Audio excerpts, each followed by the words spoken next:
Is it cruel to begrudge some home help to the elderly when things get a bit too much? And let's face it, all of us will be in a position someday where you struggle with everyday chores.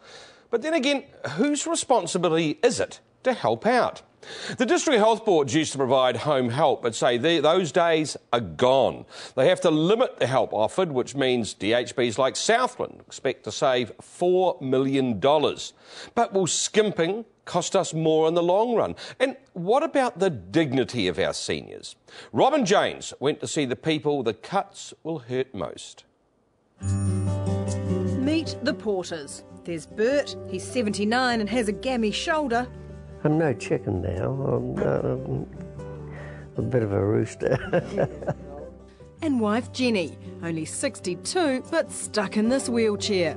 And if I was able, you know, I mean, everything would be just about immaculate. But this thing here stops me, you know. They've been happily married for 36 years now. There's nothing greener over the fence. She's what I want. That's all there is to it. Bert does what he can to help around the house. By his own admission, he's not up to much. You just can't do it. It's just impossible. Yeah. So the help that I do get, that goes a little way to help. Last year they got 4 hours home help a week between them. Now they're down to 2. I feel as though we're lucky. You know, you hear of some of them being cut down to half an hour a week. What are they going to do in half an hour? Across town are the McDowells.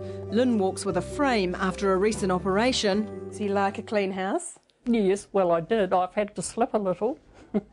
Stuart's bedridden until he gets his new chair. It is hard. They lived in Christchurch last year and got 5 hours home help a week. To us it's really a lifeline. At least some of the house is getting done. But they moved to Invercargill, and in March, Lynn got a letter from the DHB. We will no longer be able to continue to fund your 1 hour of house cleaning each week. So how'd you feel when you got that? Horrible. Lynn appealed, and the DHB relented. A little. 1 hour a week for Stuart and 1 hour every 2 weeks for myself.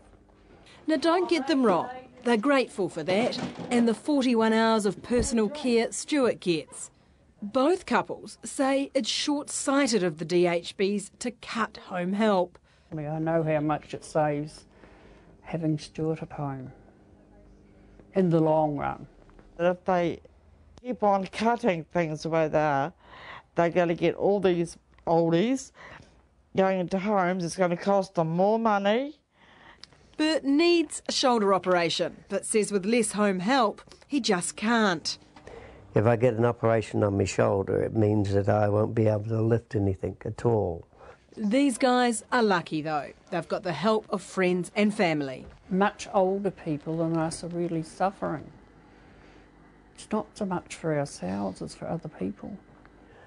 It's once you get over 65, you've had it. As far as the government's concerned, and that we're a threatened species now. They still want your vote, though. Hey, they're not bloody likely to get us anyway. I'm telling you that now. Joining me now is the advocate for the elderly couples we saw in that story, former Labour MP Leslie Soper, and in Wellington is economist for the people, Gareth Morgan, who may not win many friends with his view that our elderly shouldn't have their home care hours reinstated. In fact, in his book, Health Check, Gareth dubs the elderly the squeaky wheel of our health system, snaring scarce health dollars by emotionalising their health needs and always kicking up a stink. Gareth, you're a mean man.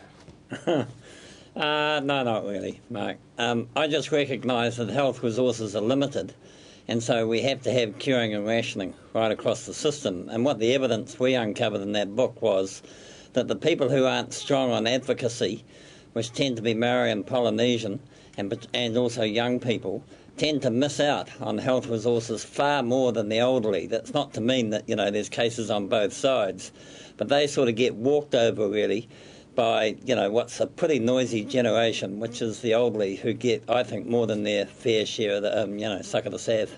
Leslie Soper, are you standing up for the ones who are making the most noise, as Gareth would put it? No, that would not be the case. In fact, Gareth and I would totally disagree about where the squeaky wheel is. Gareth, the squeaky wheel seems to be that 5% of the population that got $5 billion of tax cuts this year. These elderly people are asking to have their reasonable needs met so that they can live as long as possible in their own homes, quality of life, and with some dignity. That's what they're asking for. These are people who have been professionally assessed as needing care. We're not talking about people demanding an entitlement, even though they've paid taxes all their life, etc. These are people who have needs and are asking reasonably, and many of them have come to me very frightened and worried because it's been cut, and how are they going to manage? They are not the squeaky wheel at all. In fact, many of them don't know where to turn. Leslie, the other problem we have, of course, is we have an ageing population. This is a situation that's only going to get worse, and there is a limit to the budget, isn't there? I was the Deputy Chair of the Southland District Health Board for a number of years, Mark. There are other places to look in the budget other than cutting what is the easy meat, the most vulnerable people they can aim at, the elderly. And what they are cutting, Mark, a few hours a week for people, down to half an hour, cutting 1.5 hours from an 84-year-old man I saw today. They are cutting perhaps $35, $40 of care for that man a week. Okay. But he ended up in hospital a few weeks after he was cut for 7 days, roughly at $500 a day in that hospital. Gareth, now, what is being saved here? Yeah, Gareth, isn't that the case that we can, in some ways, trying to save money in some area, can create more demand on the budget by not giving, like in this case, a bit of home help? Well, firstly, Leslie's request that they spend more on health, I mean, I'm not going to argue with her there, but the 9 cents in every dollar we earn spent on health is growing at a rate that they project, given the number of elderly and our insatiable demand for health, to 18 cents in the dollar by 2050. So there is a real pressure on resources. Then you go from there, well, who gets more than their fair share? And I just repeat what I said.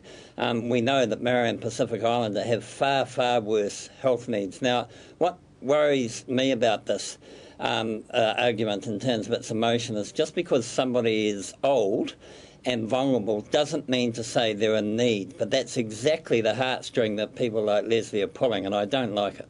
But what do you mean? But you can get people who are old and are genuinely in need, though, Gareth. Absolutely. So therefore they have to be assessed. And what I'm telling you is that in that assessment process in the health system, they're getting a lot more of the resource than are the people who aren't strong at advocating. But you know, a lot of these people will be watching tonight. Hang on a minute, Leslie. Gareth, a lot of these people tonight will be saying, I have paid taxes all my life. Why is it in my hour of need we're being told we've got to take shortcuts? Yeah, that's not an argument. I mean, we all pay taxes and we get all sorts of services from them. It's a question of whether they're getting proportionally more than their fair share, and the answer is definitely. OK, Leslie, there are going to be more and more demands, not just from the elderly. We have to make these decisions all the time. It's like bariatric surgery. How do we choose where we put the money? We look sensibly at the health system, and for instance I would suggest that the locum doctor fees was one area the Health Board could have looked at far before they decided to attack the elderly. The fact of the matter is that Gareth and I fundamentally disagree on this. Every case that has come to me since the District Health Board started cutting, and in Southland that began last year, has already been assessed as needing the care. These people in most cases received a letter from the board, and some of them a telephone call. The letter said, your care is being cut. No attempt at reassessment at that stage. Some of those people, and certainly with my urging and the urging of Grey Pair, asked for reassessments. They had to demand that those be face-to-face, and that is what we have said all along, and that's what the petition that Grey Pair and I took to the Health Board said. What we demand is that this is done on need. All right, listen, I'm sorry we have run out of time. I'm sure, Gareth, your book is going to spark up quite a bit of debate on this issue. It's one that certainly isn't going away. Thank you both so much for your time today.